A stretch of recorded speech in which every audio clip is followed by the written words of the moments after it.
प्याज, टमाटर, मिर्चा, बैगन, भिंडी और गोभी।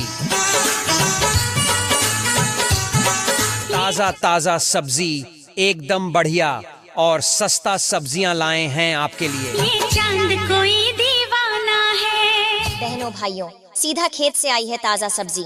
आलू, प्याज, टमाटर, मिर्चा, भिंडी, बैगन और गोभी, सब कुछ ताजा और बढ़िया। कोई आशिक बड़ा पुराना है। अरे ओ भैया जी, दूर खड़े क्या सोच रहे हैं?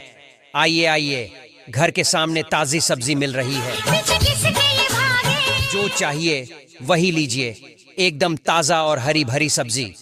देखने का कोई कीमत नहीं लगता, कोई पैसा नहीं लगता। पीछे किसके ये भागे? सारी रात तेरे जागे ये। हाँ भैया जी, दीदी, चाची जी, जल्दी करिए। आलू, प्याज, टमाटर, हरी मिर्ची, भिंडी, गोभी और